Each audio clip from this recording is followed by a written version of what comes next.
But मैं तभी उनको यही चीज़ बताती हूँ कि अगर 4 साल के बाद अगर आपको थायराइड आ जाए, पेन किलर लेना सही है या गलत? पहले 1 महीना भर भी पहले आ जाती तो शायद मैं इसको कुछ बचा पाती। मतलब मेरे पास ऐसी भी औरतें हैं जो 33 साल में शादी कर रहे हैं और अभी वो लोग अभी भी प्लान कर रहे हैं कि ठीक है मैं अभी नहीं 2 साल के बाद बच्चा रखूँ।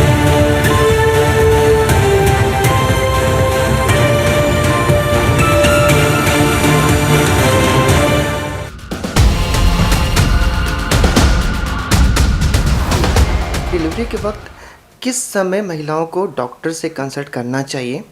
और विटामिन्स के जो गोली होते हैं या ब्लड काउंट कम होना, तो इसके लिए रूटीन चेकअप क्यों ज़रूरी है डॉक्टर्स के पास जाना? जैसे हम लोग बोलते हैं कि एक औरत जब गर्भवती होती है तो डेफ़िनेटली उसके साथ उसका बच्चा भी बढ़ता है, तो डेफ़िनेटली इसका रिक्वायरमेंट ज़्यादा रहता है ना? विटामिन्स की गोलियाँ ऐसी हैं कि जो हम लोग स्टार्टिंग से ही चालू करते हैं। मतलब उसमें भी जो सेफ़ विटामिन्स होती हैं जैसे फॉलिक एसिड हो, B12 हो, ये टैबलेट्स तो हम लोग स्टार्टिंग से ही पहले दिन से जब से वो औरत प्रेग्नेंट होती है तब से हम लोग चालू करते हैं। बट उसके अलावा जो आयरन की गोलियाँ हैं वो 3rd मंथ से चालू करनी होती है। वो भी हम देखते हैं कि बाबा इंजेक्शंस मतलब हीमोग्लोबिन उसका कितना है।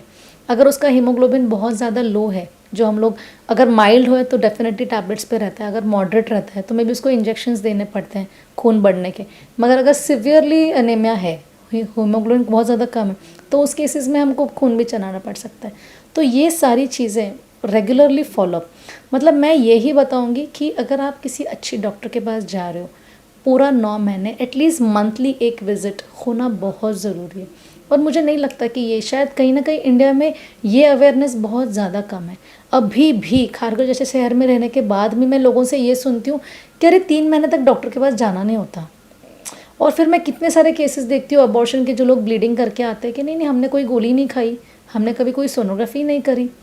मतलब उस टाइम पे रात को 2 बजे फिर आप एक्चुअली सोचते हो कि यार मतलब ये अगर मेरे पास पहले 1 महीना भर भी पहले आ जाते तो शायद मैं इसको कुछ बचा पाती।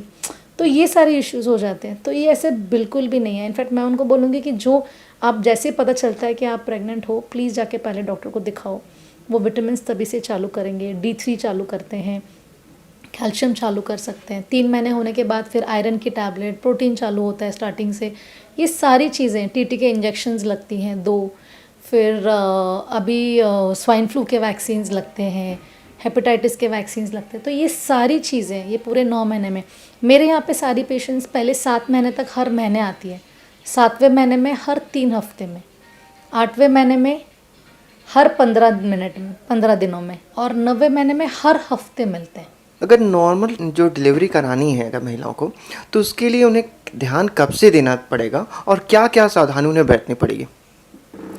Normal delivery actually speaking definitely बहुत सारी चीज़ों के ऊपर इम्पैक्ट होता है, बट ऑन द डे जब भी आपका पेन शुरू होता है उस दिन पे बच्चे का वज़न, बच्चा बराबर नीचे पुश हो रहा है कि नहीं, माँ को पेन्स कितने आ रहे हैं, और कैसे कैसे बेबी का हार्ट बीट है, ऐसा कुछ तो नहीं हो रहा कि उसको अब नॉर्मल ब्लीडिंग चालू हो गई या फिर प्लसेंटा नीचे है। ऐसे अनेकों रीजंस हो सकते हैं जिसकी वजह से एक्चुअल डिसाइड होता है कि नॉर्मल डिलीवरी होगी कि नहीं। एक्चुअली स्पीकिंग मैं लोगों को यही बोलती हूँ कि 99% डिसाइड होता है कि उस टाइम पे अगर आपका सब कुछ 9 महीने तक नॉर्मल है तो डेफिनेटली आपका on the day of delivery क्या है वो एक्चुअली आपका डिसाइडिंग फैक्टर होता है डेफिनेटली।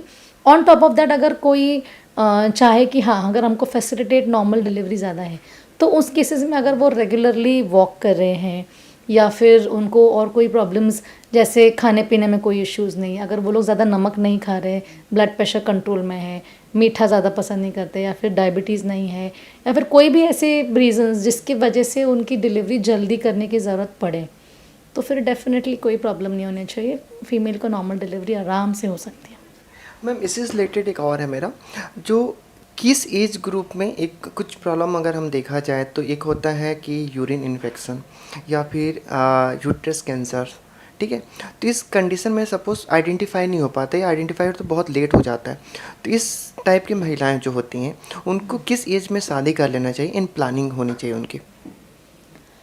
सी शादी की एज बोलूँ तो डेफिनेटली अभी because of whatever reasons आजकल लोग शादियाँ 28 से पहले नहीं करते हैं। मतलब मेरे पास ऐसी भी औरतें हैं जो 33 साल में शादी कर रहे हैं और अभी वो लोग अभी भी प्लान कर रहे हैं कि ठीक है मैं अभी नहीं 2 साल के बाद बच्चा रखूँगी।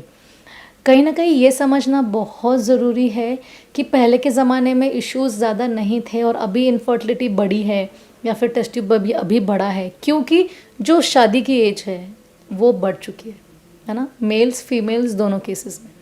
तो इन केसेस में डेफिनेटली विथ एज जो चीज़ किसी बंदी को 21 साल या 25 साल में नहीं होती है वो डेफिनेटली 30-32 साल में प्रॉब्लम्स हो सकती हैं। जैसे अगर मेरे पास ऐसे भी लोग होते हैं जो बोलते हैं कि जो मेरे पास अबॉर्शंस कराने के लिए आते हैं, मैं उनको ये बताती हूँ कि आपको मत कराओ, पहला बच्चा है, अबॉर्ट मत कराओ।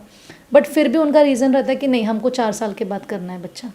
बट मैं तभी उनको यही चीज़ बताती हूँ कि अगर 4 साल के बाद अगर आपको थायराइड आ जाए, ब्लड प्रेशर हो जाए या कुछ भी दूसरा मेडिकल प्रॉब्लम हो जाए जिसकी वजह से आपको बच्चा रहने में प्रॉब्लम हो, उस टाइम पे आप सोचोगे कि यार मैं तभी रख लेती तो अच्छा होता।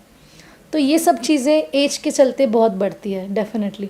तो इसलिए बेटर रहता है, मैं सबको यही बताती हूँ कि फ़र्स्ट बेबी आपका 30 से पहले होना ही चाहिए और वो बहुत ज़रूरी है। शायद ये हर बंदी जो मेरे पास आती है मैं उसको कम से कम 2-3 बार बताती हूँ कि ये बहुत ज़रूरी है। अगर आप लोग बहुत ज़्यादा प्लानिंग कर रहे हो, प्लीज़ किसी भी बंदी का शादी करने के बाद या बच्चा होने के बाद करियर ख़त्म नहीं होता है। और मैं ये लोगों को बताती हूँ कि कोई भी चीज़, आप लोगों को ऐसा लगता है कि बच्चा होने के बाद मेरी पूरी लाइफ बंद हो जाएगी, ऐसा बिल्कुल नहीं है। जो लोगों के मिथ्स हैं इसके बारे में, कहीं ना कहीं बच्चा होने के बाद आपको कहीं ना कभी ब्रेक लेना ही है 6 महीने का। तो ये जितना जल्दी लेंगे उतना आपको कॉम्प्लिकेशंस कम रहेंगी, क्योंकि बाद में जाके फिर ट्रीटमेंट लेके फिर बच्चा प्लान करो, उसमें डेफिनेटली टाइम निकल जाता है। मैम, जैसे अभी मोस्ट कॉमन देखा जाए तो अभी शादी का जो एज ग्रुप है 28-30 या 31 तक जा रहा है, महाराष्ट्र की अगर बात करूं, तो इस एज ग्रुप में शादी करने में उन्हें क्या क्या प्रॉब्लम का सामना करना पड़ता है और क्या इनका सोल्यूशन आज हमारे मॉडर्न साइंस में है हमारे पास? सर, अगर जो लोग बहुत लेट शादी कर रहे हैं या फिर जो आजकल के अगर सेलिब्रिटीज़ बोलो, मॉडल्स बोलो, फिल्म एक्ट्रेसेस, जिन लोगों को इमिजिएटली बच्चा प्लान नहीं कर रहे या फिर जो बहुत बहुत लेट भी प्लान कर रहे हैं, तो ऐसे केसेस में we have something called as freezing options also.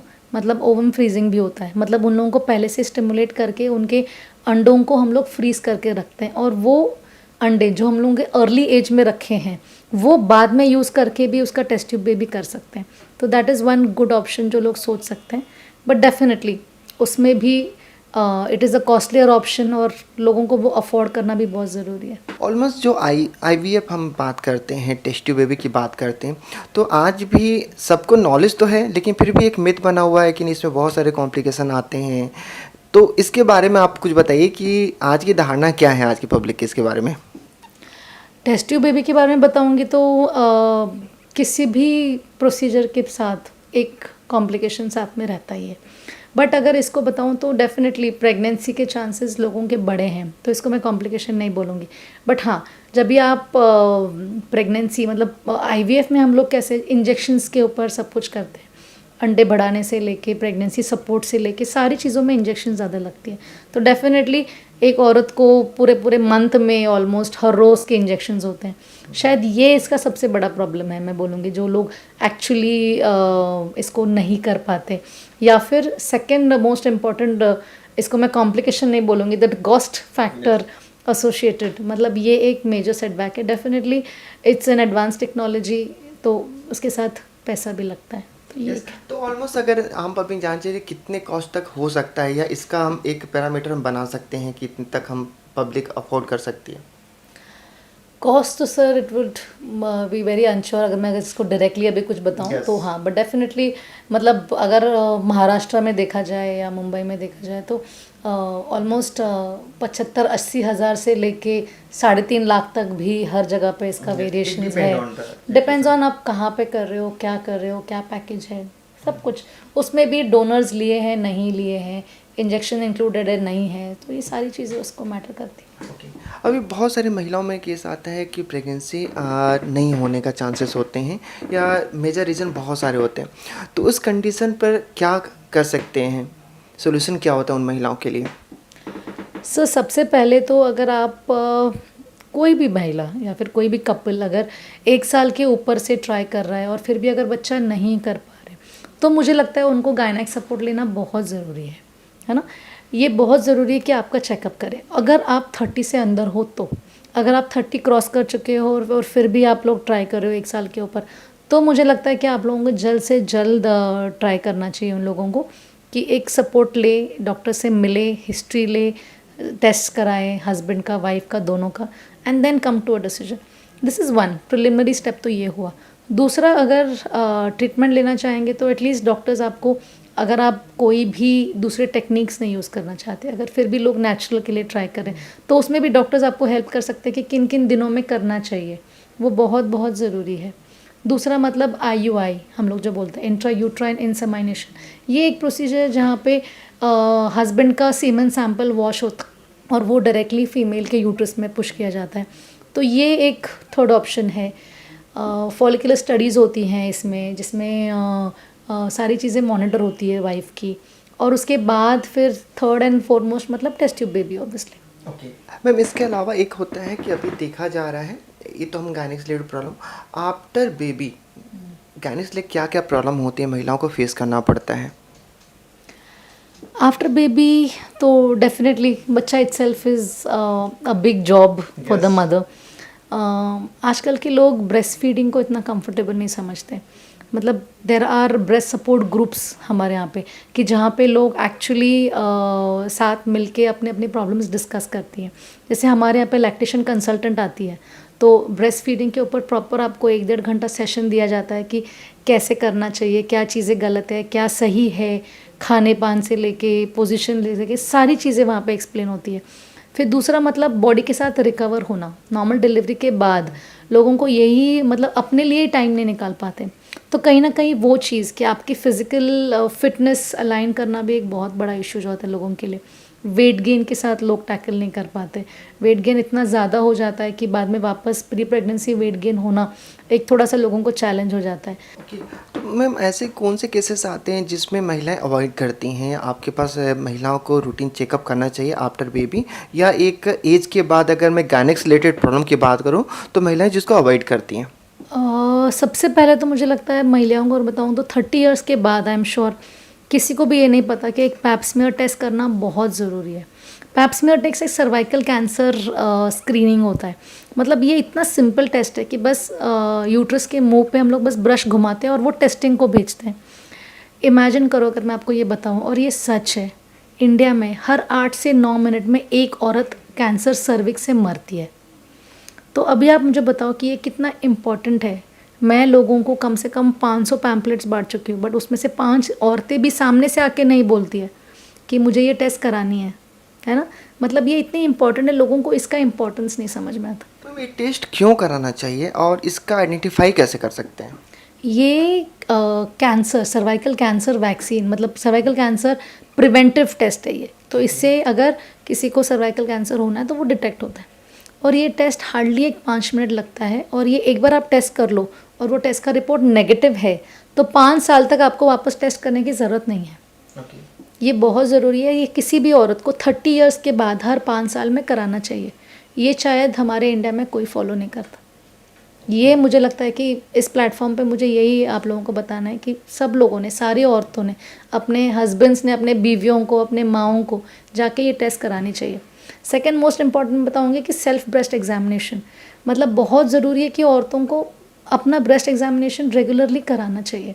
अगर खुद नहीं पॉसिबल है तो ऑब्वियसली किसी डॉक्टर के पास जाके, किसी सर्जन के पास जाके या फिर गायनेक्स के पास जाके आप कराओ. वो बहुत ज़रूरी है. हमारे यहाँ पे इतने सारे केसेस ब्रेस्ट कैंसर के दिखते हैं हमको, तो ये भी एक बहुत मेजर चैलेंज है ना. अगर किसी को भी पर वजाइनल ब्लीडिंग हो रही है, या फिर पीरियड्स ख़त्म होने के बाद भी किसी औरत को अगर ब्लीडिंग हो रही है, या फिर अगर लग रहा है कि वज़न कम हो रहा है, या फिर कोई भी अबनॉर्मलिटी, या फिर कहीं भी कोई छोटा भी मास फील हो रहा है एनीवेयर इन द बॉडी, तो उनको ये जाके एग्जामिन कराना चाहिए. तो मोस्ट कॉमन अभी देखा जाता है कि जो यंग यूथ हैं, पेन किलर लेना, एक पेन किलर, बहुत सारे मल्टीपल पेन किलर होते हैं, इसके साइड इफ़ेक्ट क्या है और क्या पेन किलर लेना सही है या गलत है? जैसे मैं बताऊँ, मेरे हस्बैंड किडनी स्पेशलिस्ट हैं, तो उनके लिए उनके पास तो लिस्ट ऑफ ड्रग्स हैं कि ये टैबलेट से किडनी में प्रॉब्लम होती है. तो हमारे तो मेडिकल में ही वो टैबलेट्स अवेलेबल नहीं होती है ना. तो ये बहुत ज़रूरी है. There are list of medicine की जिनकी वजह से किडनी या लिवर को प्रॉब्लम हो सकती है.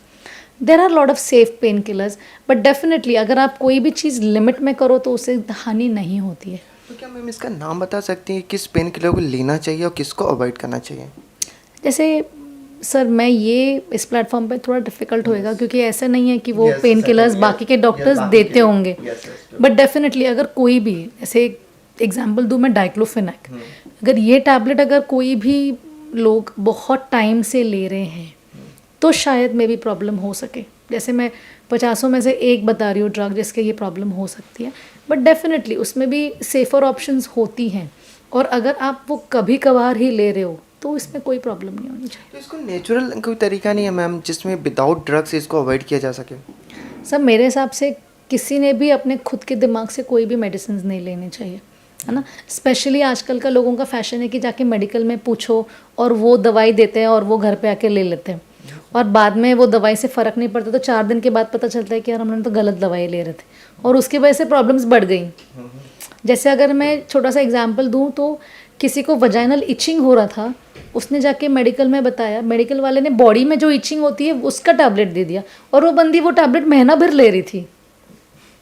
मतलब ये छोटी छोटी चीज़ें जो हम लोग हमारे डेली प्रैक्टिस में देखते हैं कि दिस इज़ ब्लंडर्स जो ये करते हैं। तो मैं ये लोगों को बताना चाहूँगी कि कुछ भी हो, मतलब डॉक्टर्स के पास जाके एक प्रॉपर कंसल्टेशन करके चीज़ों को ट्रीट करना बहुत ज़रूरी है। मतलब जबकि आप वहाँ पे वो 500 रुपये बचा रहे हो, डेफिनेटली जो कुछ कंसल्टेशन चार्जेस 500 है, 1000 हो जो है वो बचाने की कोशिश कर रहे हो, बट आप आपके हेल्थ को भी इक्वली टारगेट कर रहे हो। ये बहुत मतलब शायद इंडिया में लोगों को ये चीज़, स्पेशली फीमेल्स को ये चीज़ पे बहुत ध्यान देना चाहिए कि कुछ भी पेन हो गया तो क्रोसिन ले लिया या फिर कॉम्बीफ्लैम ले लिया, कुछ भी हो गया तो कुछ भी ले लिया। ये जो चीज़ें हैं ये अवॉइड करो। कहीं ना कहीं एक बड़ी प्रॉब्लम्स आप खुद ही उसको खुद invite सर के पीछे लेके बैठ रहे हो, सो ये नहीं होना चाहिए।